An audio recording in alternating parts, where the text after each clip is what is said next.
The walls whisper when no one is home. But what if they're not just whispers? Have you ever felt the suffocating weight of a presence watching you from the shadows? The kind of feeling that turns your spine to ice, that makes the air feel thick with something unseen. These are not just ghost stories. These are real encounters, terrifying, unexplained, and pulled straight from those who have lived through them. Tonight, we step inside 12 of the most horrifying haunted house stories ever shared on Reddit, each one more chilling than the last. The creak of the floorboards, the whispers in the rain, the thing lurking just beyond the candlelight. You are not alone. So turn off the lights, put on your headphones, and listen closely. But be warned, once you hear these stories, you might start noticing the shadows in your own home. Stay until the end if you dare. And if you make it through, subscribe before something else finds you first. I was 19 when my parents sent me to live with my grandmother in her old Victorian house at the edge of town. They told me it was because she needed company, but I knew it was their way of keeping me away from the trouble I often found myself in.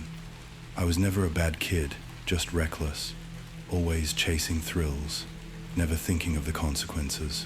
My grandmother was kind but distant, a woman who had lived too many years in that house, speaking softly, as if something unseen was always listening. She told me from the very first night that I should never fear the things I could not understand in this house, that whatever resided within its walls meant no harm. That night, as I lay in bed listening to the old wooden beams creak and groan, I convinced myself it was just another ghost story meant to scare children into behaving. But I was not a child anymore, and fear was never something I let dictate my actions. The first few days were quiet, uneventful even, but something about the house felt off. It was not the usual eerie silence of an empty home, but something else, something alive in the very air.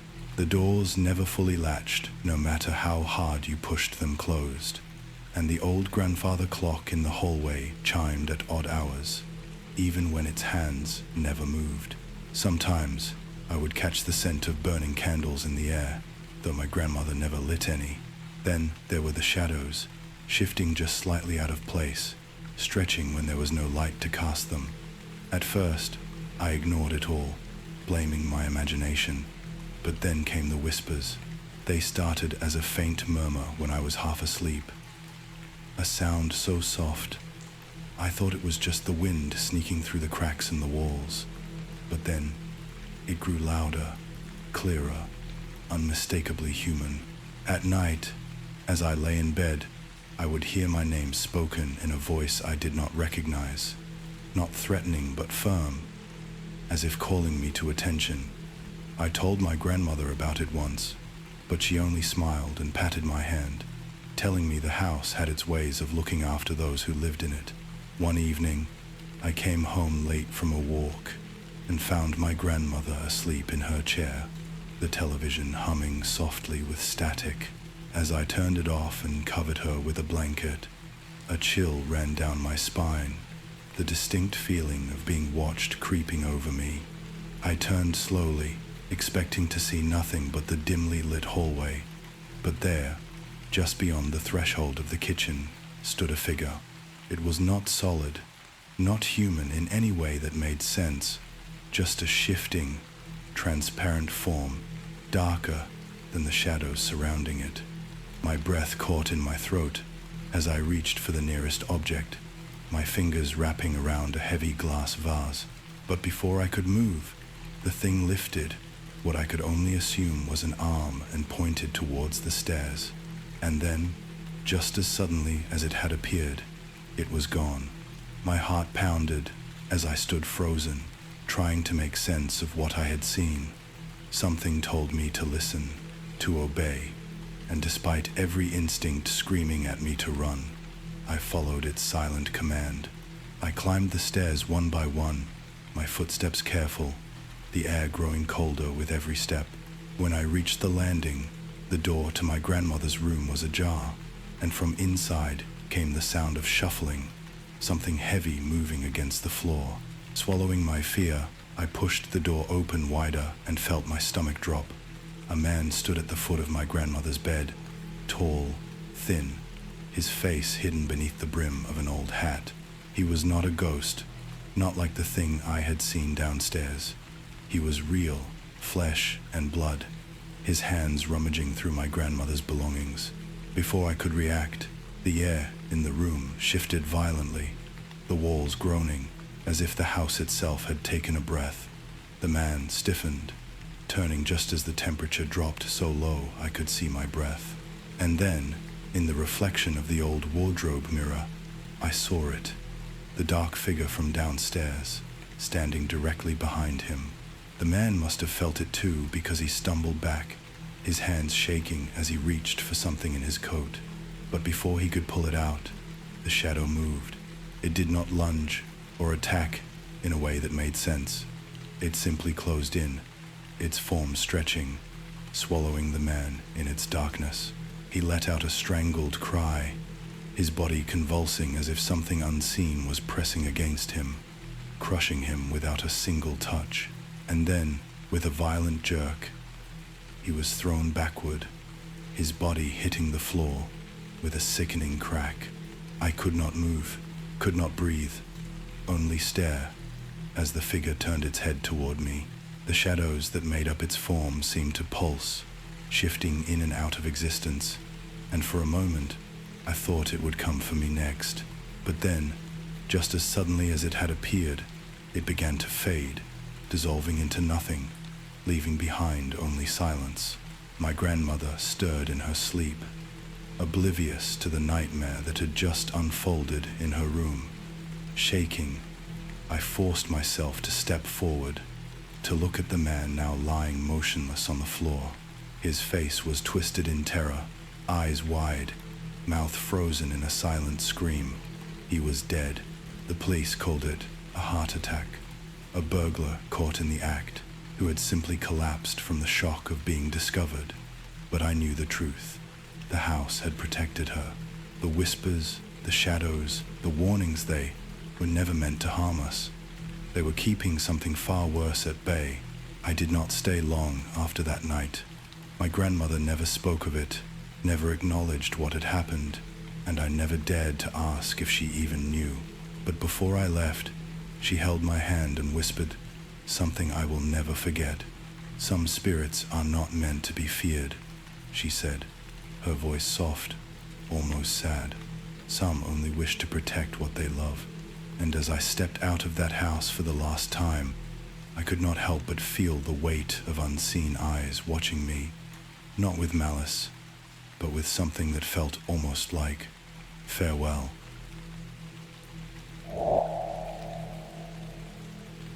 I grew up in a quiet, forgotten town in central Arkansas, where the summers stretched long and the nights settled thick with silence. My childhood home was a sprawling old house that had once belonged to my grandmother, a woman who collected things that should have been left alone. Every room was filled with antiques, dusty relics of lives long past, their presence unsettling yet familiar. My mother used to say the house had a personality of its own, that it remembered things, but I never understood what she meant until I was old enough to feel it myself. From the moment I could form memories, I knew I was not alone in that house. There were shadows that did not move with the light, footsteps that creaked along the upstairs hallway when no one was there, and whispers so faint they felt like the wind. But what haunted me most was the rocking chair in the corner of the living room, the one that belonged to the man with no eyes. I was 6 years old the first time I saw him. It was late, long past my bedtime, but I had woken up with an uneasy feeling pressing down on my chest. I crept out of my room, padding softly down the stairs to get a glass of water. The living room was dimly lit by the glow of a street lamp, filtering through the lace curtains, casting strange patterns across the wooden floor. That was when I saw him. He was sitting in my grandmother's old rocking chair, his body still, his head slightly tilted, as if he were listening to something I could not hear. His hands rested on the arms of the chair, fingers long and thin, twitching ever so slightly. But it was his face that paralyzed me. He had no eyes, only empty sockets that seemed impossibly deep, black voids that swallowed the dim light and reflected nothing back. I could not move, could not breathe, as the chair creaked slowly forward, then back, a steady rhythm like a heartbeat. My throat was too tight to scream, but I knew he saw me. He did not need eyes to see. I do not remember how I got back to my bed. The next morning, the chair was empty, sitting as it always had, slightly angled toward the fireplace. My mother found me curled beneath my blankets, pale and shaking, and when I told her what I had seen, she only frowned and told me not to talk about things I did not understand. That was the moment I realized she knew. The house had secrets, and she had made peace with them, but I could not. After that night, the man in the rocking chair became a fixture in my life. He was always there, always watching. Sometimes I would catch him out of the corner of my eye, just the faintest flicker of movement in the dim light. Other times, I would wake to the slow, rhythmic creaking of the chair rocking in the darkness. I tried to convince myself that I was imagining it, that my childhood mind was twisting shadows into monsters. But deep down, I knew better. Years passed, and I learned to live with the unease, to accept the man in the chair as part of my reality. But one night, when I was 10 years old, something changed. It was a stormy evening, the kind that makes the walls groan and the windows rattle. My parents were asleep, and I lay awake, staring at the ceiling, listening to the wind howl outside. Then, through the sound of the storm, I heard it the creak of the rocking chair, slow, deliberate, closer than ever before. My stomach twisted with dread as I turned my head toward my open bedroom door. The hallway was dark, but I could see the faint glow of the street lamp at the bottom of the stairs, and in that dim light I saw him. He was standing now, just beyond the threshold of my room, his tall, thin frame looming in the darkness. He did not move, did not breathe. The empty sockets where his eyes should have been were locked onto me, unblinking, bottomless. I wanted to scream, but no sound came out. My body was frozen, every muscle locked in place, my mind a whirlwind of terror. He took a step forward. The floor creaked beneath his weight. Another step, and then another. My breath came in shallow gasps as I squeezed my eyes shut, praying that if I did not look, he would disappear. Silence. The storm still raged outside, the wind shaking the trees. But inside, everything was deathly still. Slowly, trembling, I opened my eyes. The doorway was empty. For the first time in years, I ran to my parents' room, tears streaming down my face as I tried to explain what I had seen. My mother's expression hardened, and without a word, she rose from bed and led me downstairs. She walked straight to the rocking chair, standing over it like it had betrayed her. Then, without hesitation, she dragged it to the front porch, rain hammering against the wooden slats, and left it there. The next morning, it was gone. We never spoke about it again, but I knew she had not gotten rid of it. Something had taken it. The house felt different after that night, lighter, as if it had exhaled a breath it had been holding for too long. The man in the rocking chair never returned, but sometimes, in the quiet hours of the night, when the wind brushes against the windows just right, I swear I can hear it, the faint, rhythmic creak of wood against wood, rocking back and forth, waiting.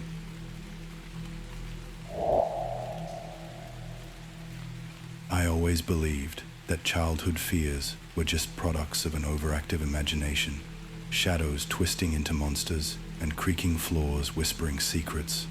I was 12 when my family moved into that old house at the end of the street, a place too large for just the three of us.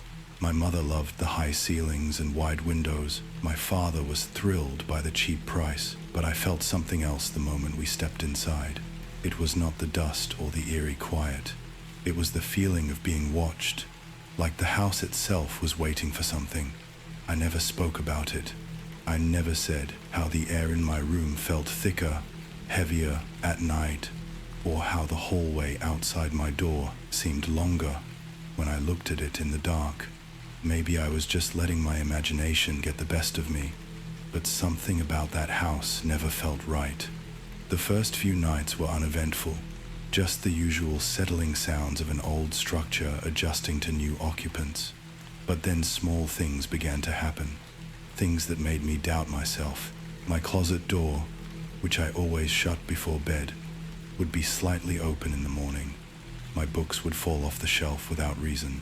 I heard noises too, soft shuffling in the hallway late at night, a faint creaking near my bed when the rest of the house was silent. I convinced myself it was nothing. Houses make sounds, floors creak. That was what I told myself, at least until the night I woke up to my sheets being slowly pulled off me. At first I thought I was dreaming, that strange moment between sleep and waking where the world does not feel real. I lay there, barely breathing, my heart pounding so hard I could hear it in my ears. The fabric slipped downward, inch by inch, revealing more of my body to the cold night air. I clenched my hands into fists, forcing myself to stay still, to pretend I was asleep. My mind raced with explanations, but none of them made sense. I was alone. The door was closed. My parents were asleep in their room down the hall. There was no one there, and yet my blanket continued to move. I felt a chill crawl up my spine as I realized it was deliberate, a slow and careful motion, as if someone wanted to see how much they could take before I noticed. Summoning every ounce of courage I had, I yanked the blanket back, pulling it up to my chin and squeezing my eyes shut. I told myself it was nothing, just a strange draft, or my own restless movements. I did not sleep for the rest of the night. When morning came, I found my blanket in a heap on the floor. I did not say anything. I did not want to hear my parents tell me it was just a bad dream, so I let it go, but it did not stop. The next night, it happened again. This time, I kept my eyes open, barely daring to breathe, as I watched the edge of my blanket slip past my fingers. My stomach twisted in fear, but I forced myself to move, to grab the fabric and hold it tightly. The moment my fingers curled around it, the pulling stopped. The room felt still, too still, like something was waiting for my next move. I stayed like that for what felt like hours, eyes wide in the darkness, fingers gripping the blanket until they ached. The following day, I begged my mother to let me sleep in her room, making up excuses about bad dreams and feeling sick. She let me, but it did not help. That night, I woke up to the same sensation, my body stiff with terror as the sheets tugged gently, as if whatever it was had followed me. My mother did not wake, and I was too afraid to make a sound. The next morning, I convinced myself I had imagined it, but deep down, I knew something was in that house with us, something that only showed itself in the quiet hours of the night. I started sleeping with a flashlight, keeping it clutched in my hands under the covers. I hoped the light would keep whatever it was away. It did not. One night, as I lay in bed with my heart hammering in my chest, I decided I could not take it anymore. The moment I felt the sheets move, I turned on the flashlight and aimed it at the foot of my bed. There was nothing there, just the crumpled blanket and the empty darkness. But the feeling remained, that suffocating awareness of being watched. I kept the light on until dawn, refusing to let the shadows claim my room again. The next morning, I noticed something new. The closet door was open wider than before, the darkness inside seeming to stretch farther than it should. I told myself it was just my imagination, but I started keeping a chair pressed against it every night. The weeks went by, and the strange occurrences continued. Objects moved when no one was looking. Faint whispers echoed through the halls, and the air in my room remained heavy, oppressive. My parents never noticed, or if they did, they refused to acknowledge it. I started sleeping with my back against the wall, keeping my flashlight ready at all times. But nothing prepared me for the night. I woke up to the sound of breathing. It was faint, barely audible, but it was there, right next to my ear. My blood turned to ice as I lay frozen, unable to turn my head, unable to move. It was slow and deliberate, a quiet inhale and exhale, as if someone was lying beside me, just inches away. I do not know how long I stayed like that, paralyzed with fear, until I finally found the courage to reach for my flashlight. The second the beam cut through the darkness, the breathing stopped. The room was empty. My blanket was on the floor. The closet door was wide open. That was the last night I slept in that room. I started sneaking into the living room to sleep on the couch, telling my parents it was just a phase, that I felt more comfortable there. They never questioned it. Eventually, we moved out of that house, and I never looked back. But sometimes, late at night, when I am alone in my room, I feel it again. That heavy air, that silent watching presence, and I wonder if I ever really left it behind. I was 28 when my family inherited the old mansion. My father never spoke about his distant relatives, but when the letter came, he looked pale. The house belonged to a great uncle we had never met, a recluse who left no heirs. My mother was thrilled at the idea of a fresh start. My younger sister Lily was excited about the idea of living in what she called a fairy tale castle, and I was just trying to figure out why my father seemed so reluctant. The first time I set foot inside, I could feel something was wrong. It was not just the dust or the old furniture covered in sheets. It was the silence, the kind that pressed against your ears and made your own breath feel too loud. The house was massive, 3 floors with long winding hallways and wooden floors that creaked under every step. There was a strange smell, like old paper and something faintly rotten. My father refused to stay longer than necessary, but we had nowhere else to go, so we moved in. The first few days were uneventful, just the usual adjustments to a new place, but it did not take long for the strangeness to begin. At night, I would hear footsteps in the hallway outside my room. Slow, deliberate steps, always stopping just outside my door. At first, I thought it was my father checking on us, but when I asked him, his face turned grim, and he told me to ignore it. Then there were the whispers. Lily was the first to mention them. She said she could hear voices coming from the walls, murmuring things she could not understand. My mother brushed it off, saying it was just the wind moving through the old vents, but I knew better. The air was heavy with something unseen, something watching. One evening, I was going through some of the old documents we had found in a locked cabinet. Most of them were family records, old letters, and legal papers. Then I found a journal. It belonged to a woman named Eleanor, one of our ancestors, and as I read, my blood ran cold. She spoke of betrayal, of a family secret buried deep, of revenge. She wrote about how she had been wronged by her own blood, how she would never forgive, never forget.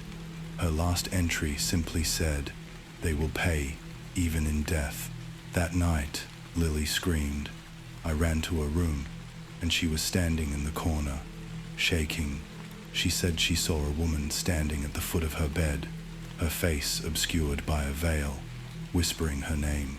My mother tried to comfort her, but I could see the fear in her eyes.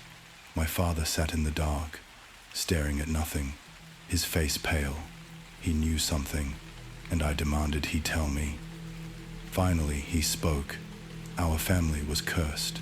Eleanor had been accused of witchcraft by her own relatives, betrayed, and left to die alone. The house was her prison, and her rage had never faded. My father had hoped the past would stay buried, but now that we were here, she would not let us leave. That was when the lights flickered, and the air turned ice cold. The whispers grew louder, filling the house with a sound that was neither wind nor voice, but something far worse. The walls seemed to pulse, and I felt something brush past me, unseen but undeniable. Then the doors began to slam, one by one, as if the house itself was alive. Lily was crying. My mother was clutching a rosary she had never used before, and my father simply whispered, "We should not have come." The final night in that house was the worst. We decided to leave, but the house had other plans. The front door would not open, no matter how hard we pulled. The windows were stuck. The air felt thick, suffocating. Then we heard it, a slow, deliberate scraping sound, like nails dragging across wood, coming from the ceiling. We looked up, and the sound moved, creeping toward the stairs, then down, closer. A shadow passed in the dim light, and for the first time, I saw her, Eleanor. She stood at the bottom of the staircase, her veil lifted just enough to show hollow, blackened eyes, and a mouth that twisted into a smile. My father fell to his knees, whispering apologies, but she did not care. The air turned into a scream, a sound that rattled through my bones. The walls shook, and the ground beneath us felt unsteady.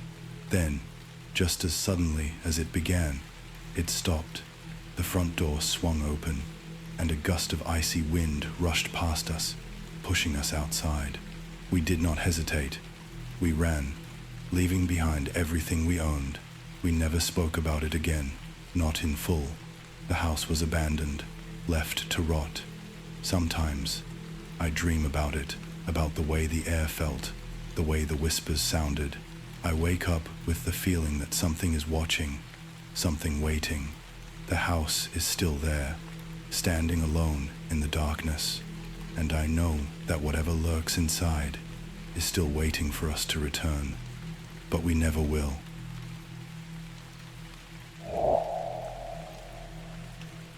I was 24 when I first heard the music, a soft, lilting tune that drifted through the trees like a whisper from the past. At first, I thought it was my imagination, a trick played by the wind. As I walked home past the old Abernathy estate, the mansion had been abandoned for decades, its grand pillars cracked, its windows long shattered by storms and time. My grandmother used to tell me stories about it when I was a kid, how the place had once been alive with lavish parties, music spilling out into the garden as laughter and dancing carried on into the early hours of the morning. But then the fire happened, and everything ended in tragedy. No one ever rebuilt. No one even dared step foot inside. It had become one of those places children dared each other to touch, a relic of sorrow left to decay. I had never paid much attention to the rumors until that night when I stopped on the sidewalk, listening. The music was coming from the house. It was faint but unmistakable, the melody of an old waltz, elegant and out of place in the stillness of the night. I stood frozen, my heart pounding, my breath visible in the cold air. There was no electricity in that house, no living soul that should have been able to produce such a sound. And yet, it played as if a grand orchestra sat inside, bowing their violins, pressing piano keys, keeping time with a ghostly conductor. Curiosity got the best of me. I stepped closer, my boots crunching on the gravel path that led up to the once magnificent entrance. The massive double doors were slightly ajar, enough for a sliver of golden light to escape, flickering as though from candle flames. I hesitated, logic telling me to turn back, but something deeper, some unseen force, pulled me forward. I nudged the door open with my fingertips, and suddenly the sound became louder, clearer, as though I had stepped back in time. The grand foyer was no longer the empty, rotting shell I had always imagined. It was pristine, chandeliers dripping with crystals that reflected the golden glow of candelabras lining the walls. The air smelled of perfume and champagne, of old wood polished to a fine sheen. And the people, they were dancing. Men in black tuxedos, women in shimmering gowns, their laughter warm, their smiles bright, twirling in perfect rhythm across the polished marble floor. My breath caught in my throat. None of this was real. None of this could be real. But as I turned to step back outside, the door behind me was gone. In its place was an endless hallway lined with mirrors, each reflecting the dancers in perfect, distorted harmony. I spun back toward the ballroom, panic setting in, but the dancers did not seem to notice me. It was as if I did not exist in their world, a spectator in some eternal masquerade. Then I saw her. She stood apart from the rest, near the grand staircase, her eyes locked onto mine. A woman in a deep crimson gown, her dark hair swept into an elegant updo, her expression unreadable. Something about her felt different. The others moved with unnatural grace, their movements looping, repeating, like a scene stuck on an endless reel. But she was real. She tilted her head slightly, as if considering me, before slowly lifting a gloved hand to beckon me forward. Against every instinct in my body, I obeyed. As I stepped closer, I noticed the glint of something metallic against her collarbone. A locket, old, tarnished, barely visible against the crimson fabric of her dress. And suddenly, I knew. My grandmother had spoken of her before, of the woman who had thrown the last great party in this house, the night before the fire consumed them all. Margaret Abernathy.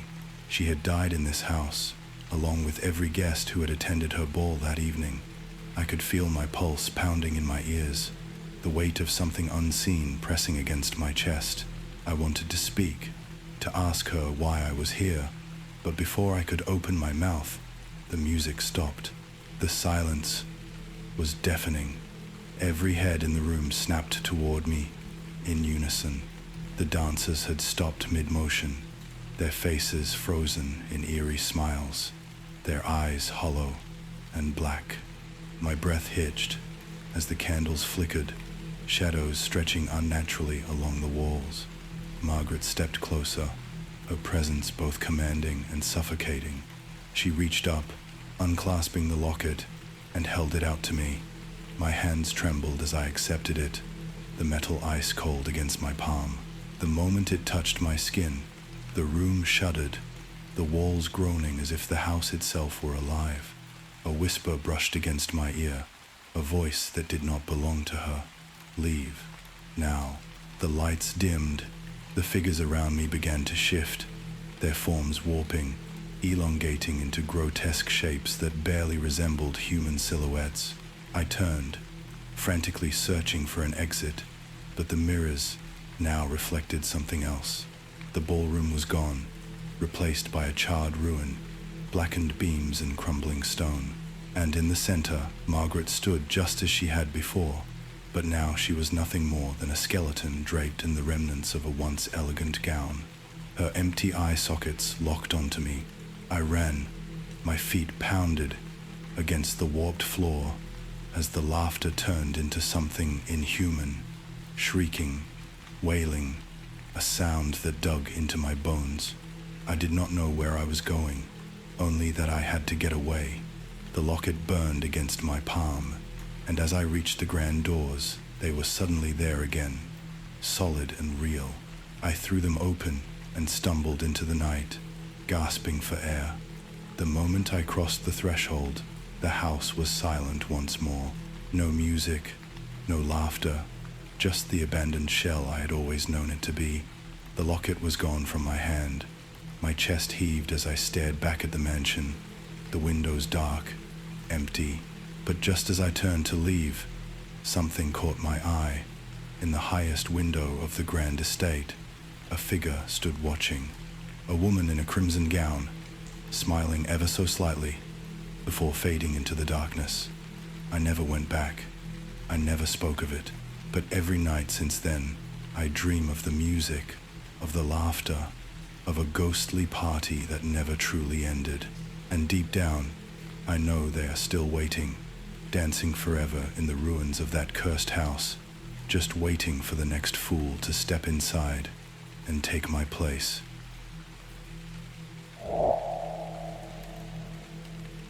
I never believed in ghosts. Not really. Not beyond the kind of childhood fears that faded with time, but I should have listened when the locals warned us about the cabin. I was 28, a school teacher from a quiet town, the kind of person who planned things down to the last detail. So when my wife and I decided on a weekend getaway with our 7-year-old daughter, I made sure everything was perfect.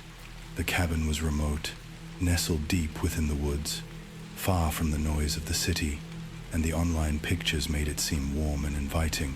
The owner had been hesitant when I booked it, his voice carrying a strange pause when I mentioned our stay, but I brushed it off as nothing. We arrived just before sunset, the air thick with the scent of pine and damp earth, and for the first few hours, it felt like a dream. The place was rustic, furnished with old wooden chairs and faded rugs that whispered of stories long past. But there was something else too, something I could not place, a feeling that settled in my chest the moment we stepped inside. I told myself it was just the eerie quiet, the way the trees cast long, twisting shadows through the windows. But that night, I would learn the truth. It started with the footsteps. At first, I thought they were just the house settling, soft creaks echoing in the night, but then I heard them again, slow and deliberate, pacing back and forth in the hallway outside our bedroom. My wife was already asleep, her breath slow and steady, and I did not want to wake her, so I got up, my bare feet pressing against the cold wooden floor, and stepped out into the darkness. The hallway was empty. The only sound was the whisper of wind against the glass. Yet the feeling of being watched, of something standing just beyond my line of sight, sent a shiver crawling up my spine.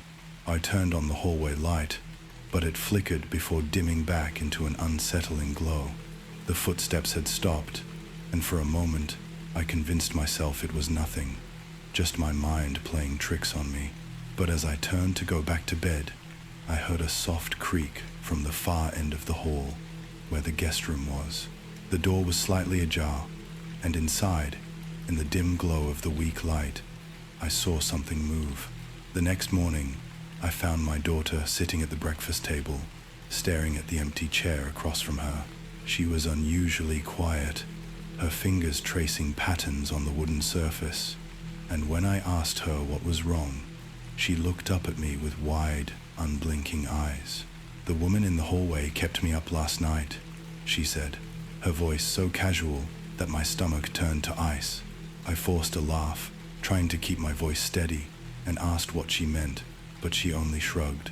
"She was standing outside my room," she said, like she was waiting for something.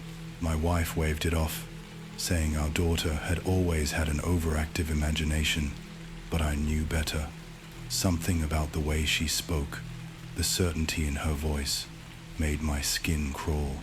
I spent the rest of the day feeling restless, my mind replaying the night before, the way the door had moved, the flickering light, the feeling that I was not alone. I tried to brush it off, to focus on the crisp air and the beauty of the forest, but the feeling never left me. It clung to me like a shadow, whispering in the back of my mind. That night, I barely slept. Every creak, every shift in the wind, sent my pulse racing, but it was not until I heard the whispering that I truly felt fear. It was faint, barely more than a breath, but it came from inside the room, from the darkest corner near the old wooden dresser. I held my breath, listening, and there it was again, a soft, desperate murmur. I wanted to wake my wife, to grab my daughter, and leave that instant, but I could not move. The air around me was heavy, pressing against my chest. and then the temperature dropped. A deep, suffocating cold wrapped around me, making my skin prickle, and in the corner of my vision, I saw it. A figure, pale and gaunt, standing just beyond the edge of the moonlight, watching. I do not remember moving, only the sharp gasp of breath as I stumbled back, the sound snapping my wife awake. She turned on the lamp, flooding the room with light, and in that instant, the figure was gone. But the whisper remained, lingering in the silence, an echo of something unseen. The next morning, I found an old guest book in the cabin's small library, a dusty thing hidden among forgotten novels. Flipping through the pages, I found messages from previous guests, most of them harmless notes about their stay. But near the end, the handwriting changed. They are watching. The words were scrawled in jagged, desperate strokes, followed by another entry, "Do not let them in." My breath caught in my throat as I turned the page, my pulse pounding against my ribs, and then I saw the last message. "She is still here." My fingers trembled as I slammed the book shut, my mind racing. I did not tell my wife, did not tell my daughter, but I knew we had to leave. I packed our bags in a hurry, my hands shaking, and by the time we were on the road, I finally felt like I could breathe again. But as we drove away, my daughter turned in her seat, staring out the window with a strange, distant expression.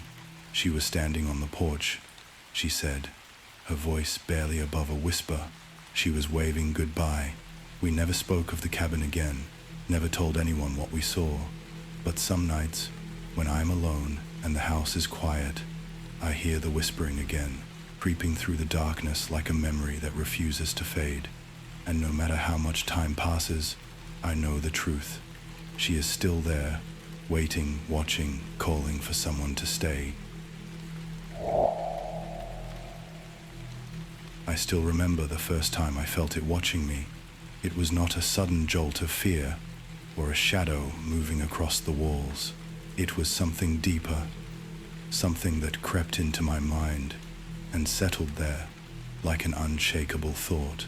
I was 25 at the time, renting a small room in an old house with 3 other tenants.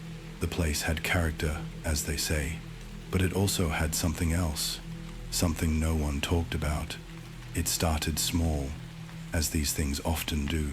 A chair slightly pulled back when I knew I had tucked it in. A whisper of movement in my peripheral vision, always gone when I turned to look. At first, I told myself it was just my imagination, the way old houses settle and creak. But then the dreams began. I would wake up in the dead of night with my heart hammering, unable to recall what had frightened me. The air in my room felt thick, heavy, as if something unseen was breathing alongside me. The worst part was that I never truly felt alone. There was a presence, watching, waiting. One night, I woke up standing in the hallway. My door was wide open behind me, and I had no memory of leaving my bed. I felt cold, my skin clammy with sweat, yet I was not afraid. Not at first. It was only when I saw the reflection in the hallway mirror that my breath caught in my throat. Behind me, just out of reach, stood a figure, a woman with hollow eyes, her face pale and stretched too tight over her bones. She did not move, did not blink. She only watched. I turned around so fast that I nearly fell, but the hallway was empty. My heart pounded as I backed into my room, slamming the door shut and locking it. I told myself it was a dream, a trick of the mind, but deep down, I knew better. Over the next few days, things escalated. Objects in my room were not just moved, but misplaced entirely. My keys ended up in the freezer. My shoes were lined up neatly by my bed when I had left them by the door. The other tenants began to notice changes in me. One of them, an older woman named Mrs. Reyes, pulled me aside one evening. She had lived in the house the longest and spoke in a hushed voice. She told me about the woman who had once lived in my room. a lonely figure who had died there under mysterious circumstances. Some said she had fallen down the stairs. Others whispered that she had taken her own life. But one thing was certain: she had unfinished business. I should have left then.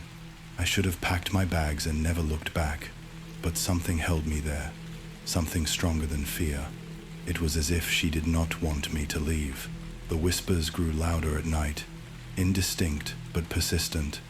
I started waking up with scratches on my arms, thin and precise, as if someone had been tracing invisible lines on my skin.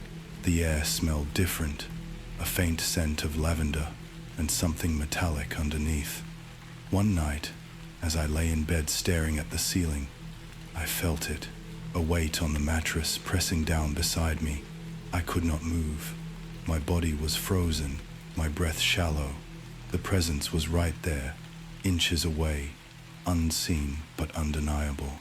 Then, in the silence, a voice as soft and broken. Help me. My throat tightened. My mind screamed at me to get up, to run, but I could not. Instead, I forced my lips to move and whispered the only words that came to me. How? The weight lifted. The room felt empty again, but I knew it was not over. The next day, I started searching. If she wanted help, I needed to know what had happened to her. Old newspaper clippings, online records, whispers from the neighbors.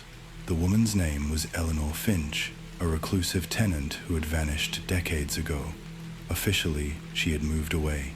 Unofficially, no one ever saw her leave. The more I read, the more I understood. There were reports of a lover who had disappeared around the same time, rumors of an argument heard through the walls, a missing person case that was never solved. And then, buried deep in the archives, I found it: a single line in a maintenance report from years ago. Repairs made to floorboards in the basement due to damage from water leakage. The basement, I had never been down there. Few in the house dared to. That night, I could not sleep. I felt her watching, waiting. The air was thick with unspoken words. At 3 a.m, I took a flashlight and made my way downstairs. The door creaked open with a reluctant groan. The basement smelled of damp earth and something older. I stepped carefully, my breath loud in the stillness, and then I saw it. A section of the floor, slightly raised, the wood discolored. My hands trembled as I knelt and began prying at the boards. They came loose easier than I expected, and beneath them, the darkness yawned open. My flashlight beam trembled as it revealed what lay below. Bones.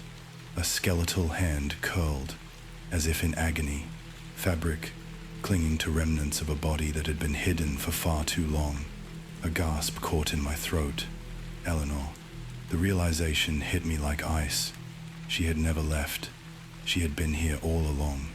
The air in the basement shifted, a breath against my skin that was not my own.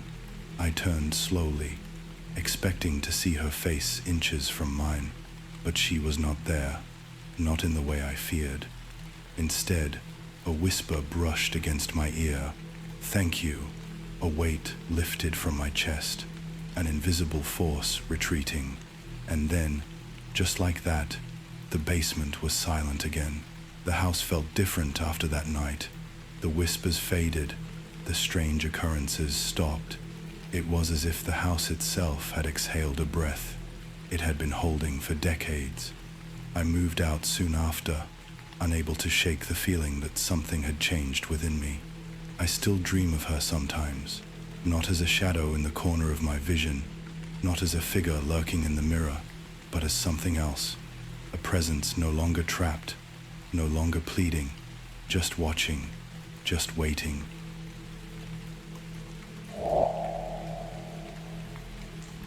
I still remember the first night I arrived at my grandfather's old house in the village. It was the first time I had ever set foot in my family's homeland. My father left when he was young, cutting all ties with his past, and I never really understood why. But when my uncle invited me to stay in the house for a few weeks, I thought it would be a good chance to connect with my roots. I was 24 at the time, independent and practical, never one to believe in ghost stories or old superstitions. The house was a massive stone structure, its wooden doors creaking under the weight of time. The moment I stepped inside, a strange uneasiness settled in my chest. It was not the usual discomfort of being in an unfamiliar place. It was something deeper, like the walls themselves were holding their breath. My uncle handed me a lantern, saying the electricity was unreliable, and then retired to his room, leaving me alone in the dimly lit hallway. That was when I first noticed it, the faintest whisper, too soft to make out, coming from the direction of the closed-off rooms at the end of the hall. At first I ignored it, chalking it up to the wind slipping through cracks in the walls. But the whispers did not stop. They grew clearer each night, like a hushed conversation just beyond my understanding. I tried pressing my ear to the doors, but the moment I did, the voices would cease, leaving only silence and my own rapid heartbeat. I told myself it was my imagination, but something about the air in the house felt wrong. It smelled of damp wood and something metallic, almost like rust, but heavier.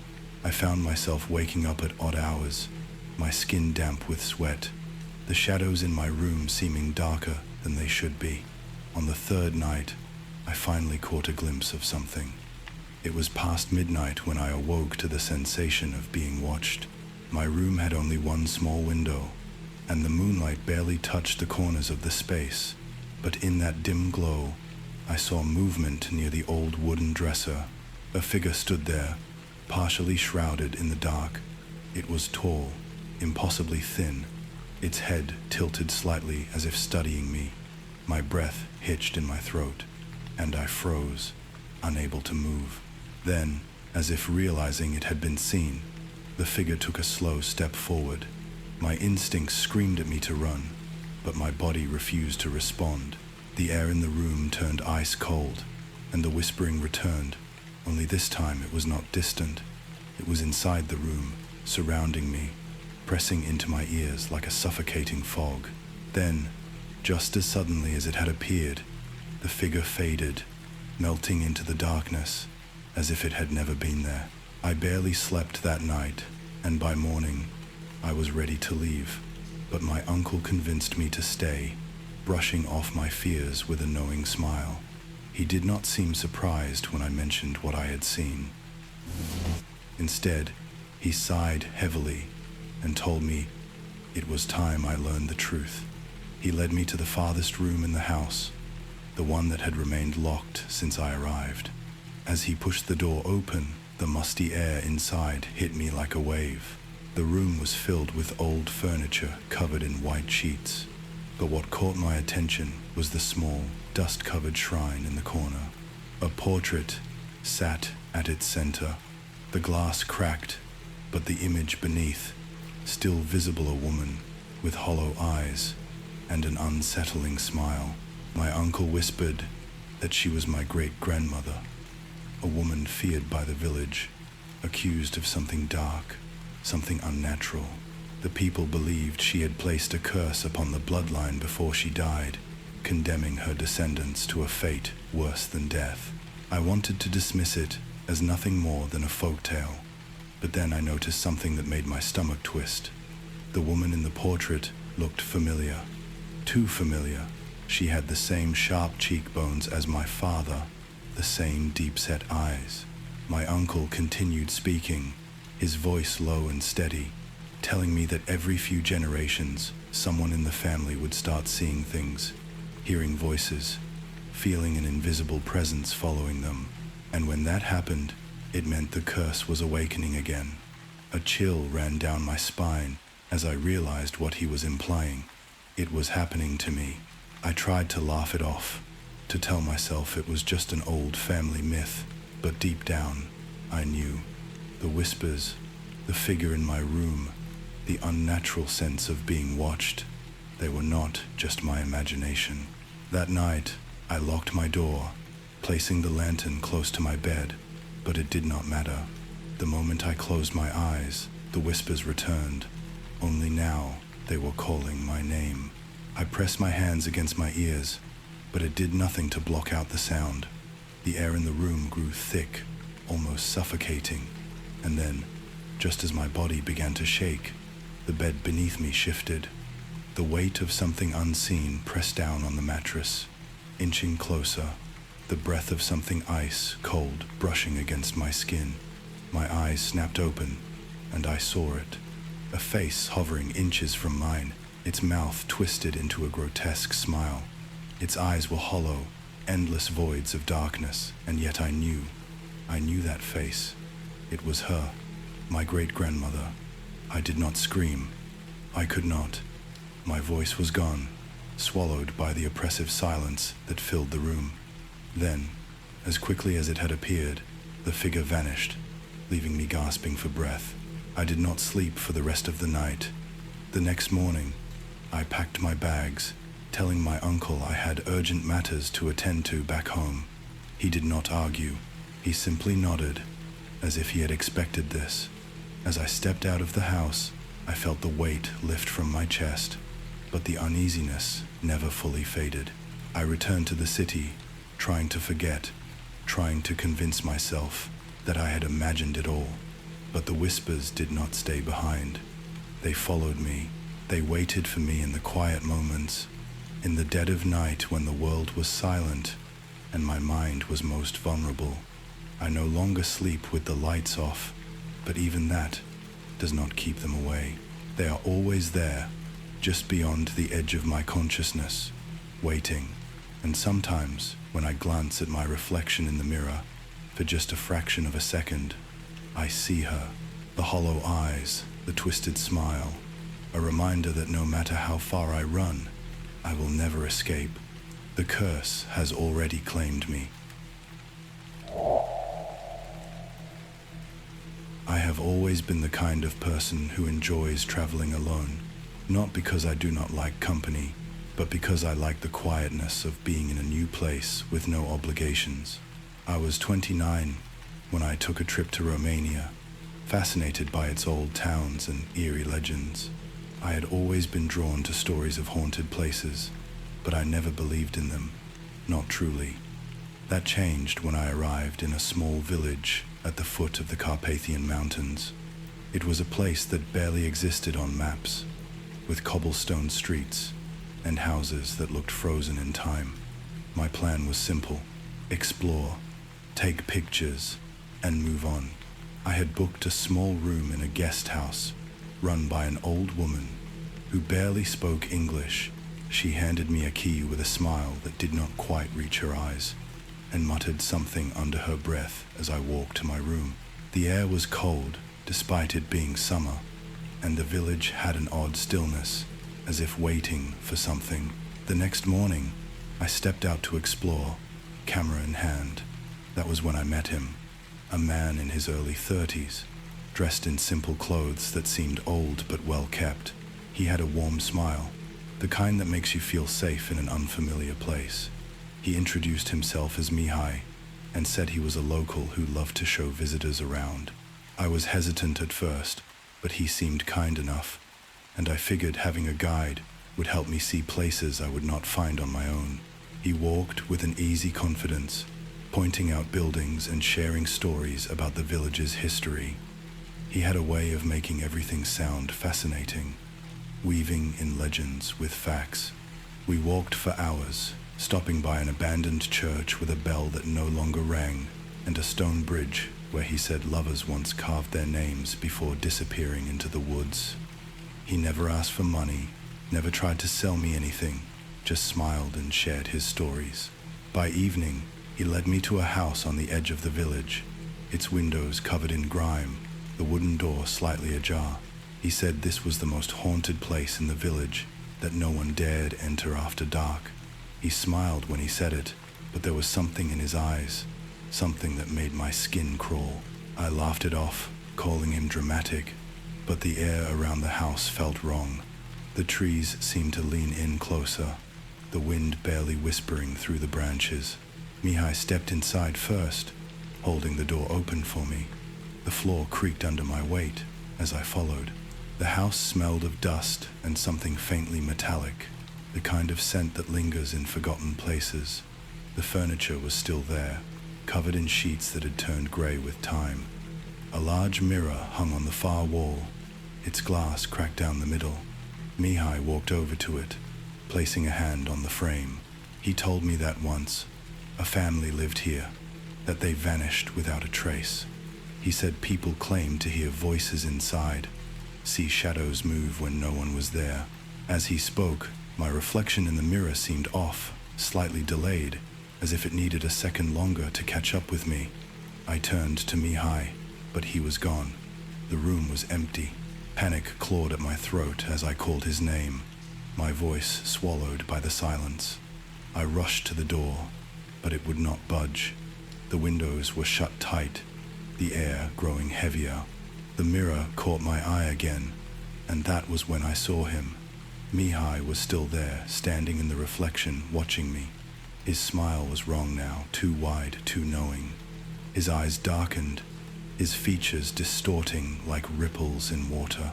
I stumbled back, my breath coming in sharp gasps. My mind raced for logic, for reason, but all I could do was stare as he lifted his hand and pressed it against the glass. A whisper filled the room, soft yet deafening. You see me now, do you not? I wanted to scream, to run, but my body would not move.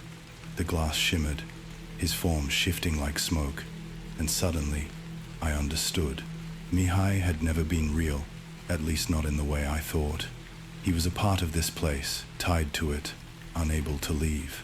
The stories he told were his own, his memories trapped within the walls of a forgotten house. The air turned ice cold, and my vision blurred as darkness crept in from the corners of the room.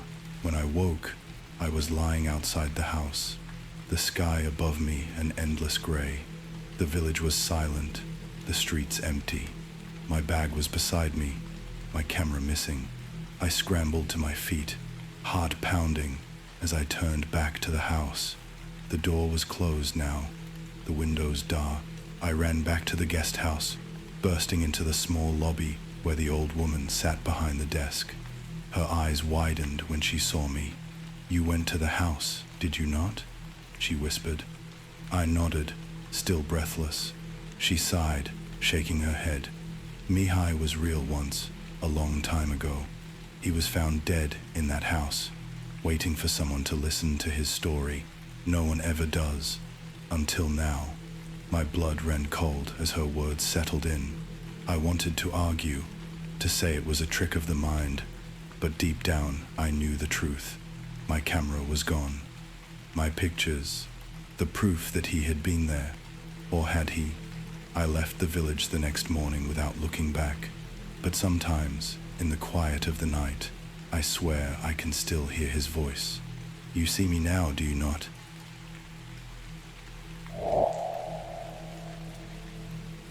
I was 24 when I took that backpacking trip across Europe with 3 of my closest friends, Adam, Rachel, and Mark. We had just finished university, and we wanted one last adventure before life swallowed us whole. I was the cautious one, always checking maps twice and keeping an eye on the budget, but I also had this curiosity, this urge to see things that made my skin crawl. That is why, when we heard about the old hostel in Romania, I was the first to say we should stay there. The locals whispered about it, calling it cursed, but every traveler who passed through Bucharest had heard the same thing: a night in that hostel would change you. It was an old building, stone and wood, sagging from the weight of time.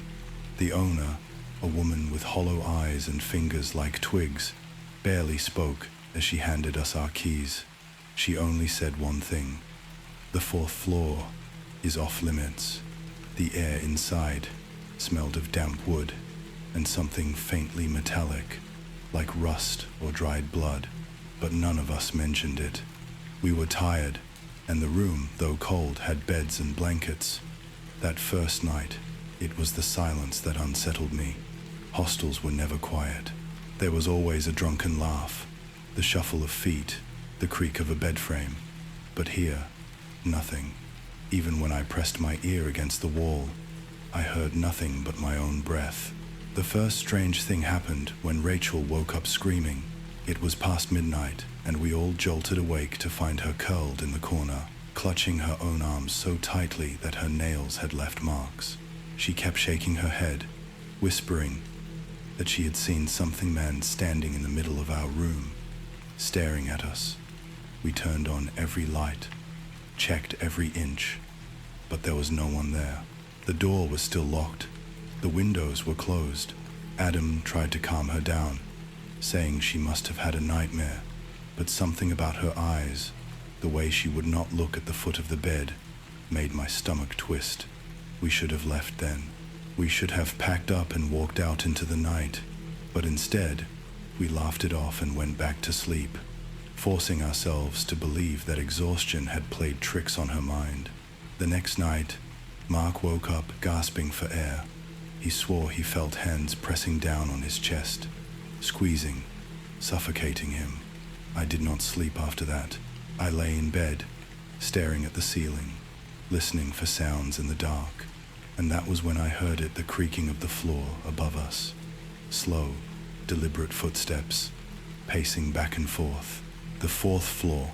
By the third night, none of us were laughing anymore. None of us wanted to sleep.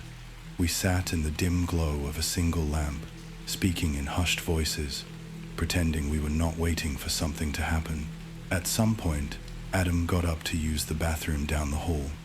When he came back, his face was pale, his hands shaking. He did not say a word.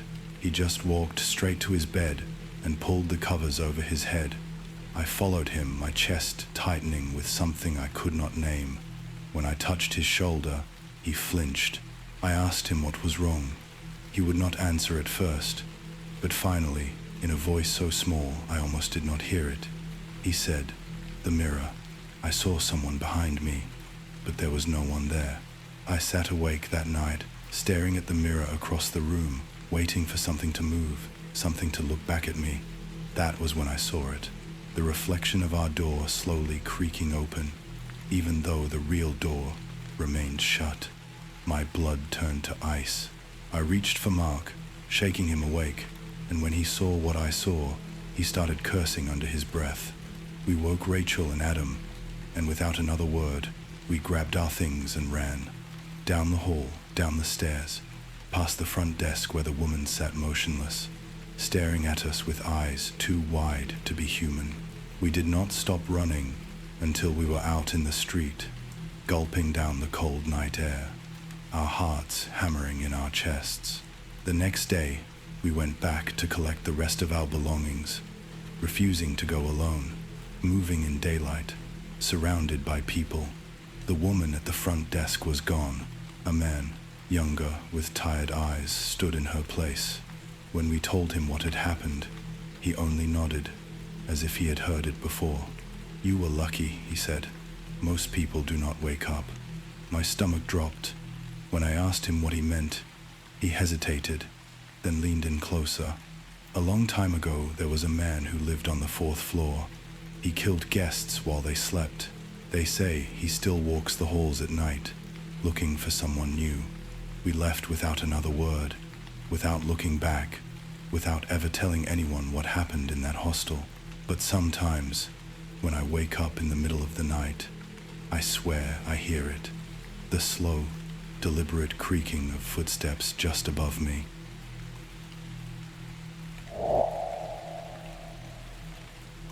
I was 26 when I first learned about the curse. My mother never spoke of it, not even in whispers. But when she passed away, I found an old yellowed letter hidden in the back of her closet. It was written in my grandfather's handwriting, shaky and frantic, warning me never to return to our ancestral home, never to go near the house at the edge of Black Hollow Road. I thought it was nothing more than the ramblings of a dying man, but curiosity is a dangerous thing. I had always been skeptical of ghost stories and superstitions, yet something about the letter gnawed at me.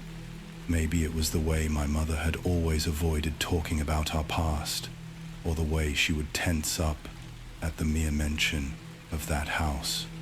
Whatever it was, I found myself driving through the empty roads of my childhood town one cold autumn evening, the sky bruised with the last light of the setting sun. When I arrived at the house, I understood why my family had abandoned it. The place looked like it had been forgotten by time, its windows shattered, the roof sagging as if it had been weighed down by decades of sorrow. The moment I stepped inside, the air thickened. It was not just dust or the damp smell of rotit, it was something else, something watching. The wooden floor groaned beneath my feet as I moved through the dark hallway, my flashlight flickering against the peeling wallpaper. I told myself it was just an old house settling, but deep down I knew better. The letter in my pocket felt heavier with each step. I reached the living room, and there, on the wall, was a family portrait I had never seen before. My grandfather, my mother as a child, and someone Elsie boy with hollow eyes, his face slightly blurred, as if the photograph itself had rejected his presence. A sharp knock echoed through the house. My breath caught in my throat. It was coming from upstairs. My fingers trembled as I reached for the banister, my pulse a hammer in my ears. The staircase was coated in dust, but there were footprints leading up. Not mine. They were fresh. The door at the end of the hallway stood slightly ajar. I could hear breathing on the other side. Slow, shallow, like something waiting. I swallowed my fear and pushed it open. The room was empty except for a single wooden chair in the center. As I stepped closer, the door slammed shut behind me.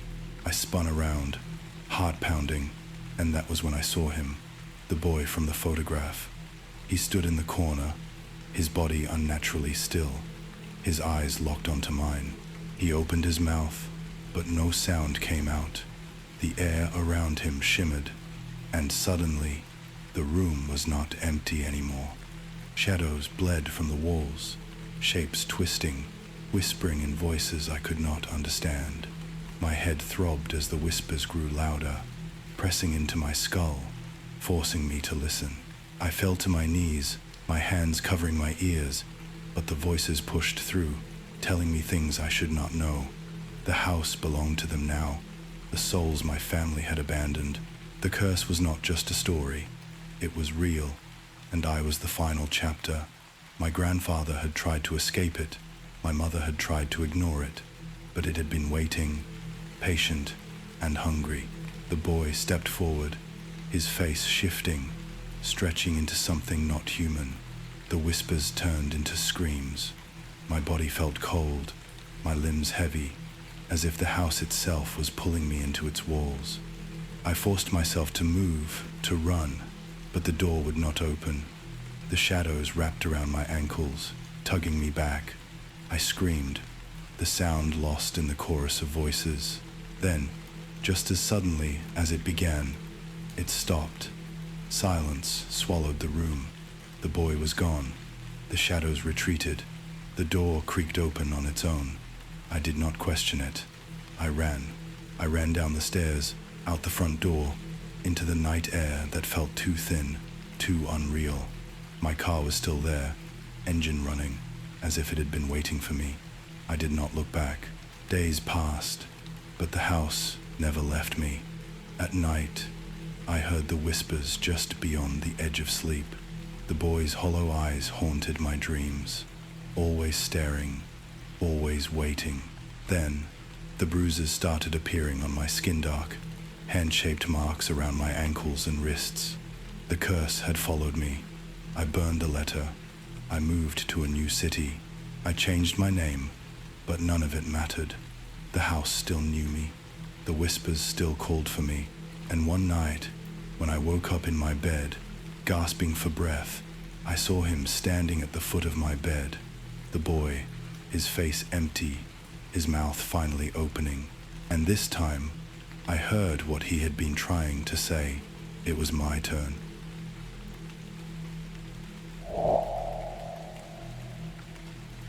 I have always believed that houses hold memories, that the walls absorb moments of happiness, pain, and sometimes something much worse. I was 27 when I moved into the old house on Holloway Street. I was not the type to believe in ghosts or supernatural nonsense. I was practical, quiet, a bit of a loner. I had just gone through a rough breakup and needed a place to start fresh, somewhere cheap and far enough from everything that reminded me of my past life. The house was exactly that. It had been abandoned for years, but it had good bones, as the realtor put it. I took it without hesitation, thinking only about the space and the price, never once wondering why no one else had taken it before me. The first few nights were uneventful. I spent my time unpacking, fixing small things around the house, and trying to ignore the unsettling silence that filled the empty halls. It was a different kind of quiet, not the peaceful kind, but the heavy, expectant kind. Like the house was waiting for something. I brushed it off as my imagination and told myself I just needed time to adjust. But then the noises started. At first, they were soft, almost indistinguishable from the sounds an old house makes when it settles. A faint knock here, a creak there. Nothing out of the ordinary. But then they became more distinct, whispering, low, urgent, and impossible to ignore. It would start late at night, just as I was drifting off to sleep, a faint murmur that I could never quite make out. I tried to convince myself it was just the wind through the cracks, or my tired mind playing tricks on me. That belief held until I heard my name. It was a breathy, broken voice, barely above a whisper, but unmistakable. It came from the hallway outside my bedroom. I shot up, heart hammering in my chest, every hair on my body standing on end. I wanted to believe it was my mind playing tricks on me, but the dread pooling in my stomach told me otherwise. I got up, slowly creeping toward the door, listening. The house was silent again, but something felt different, heavier. I turned on every light as I walked down the hallway, checking each room, forcing myself to be rational. There was no one there, but as I turned to go back to bed, I noticed something strange. The air felt colder near the basement door. It was locked when I moved in, and I never bothered trying to open it. But now, standing in front of it, I felt something, a presence. Something was on the other side, waiting. I told myself to leave it alone. I should have listened. But curiosity, or maybe something else, something outside of me, drove me to search for the key. It was not hard to find.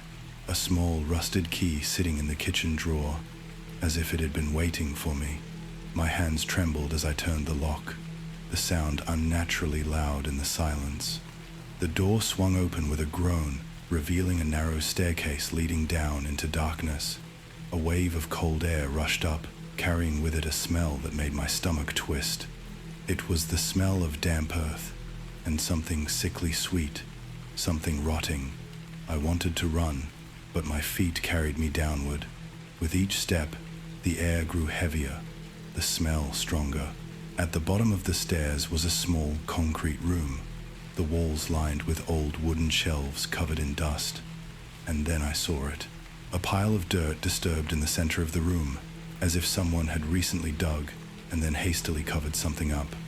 My breath hitched. The whispers grew louder.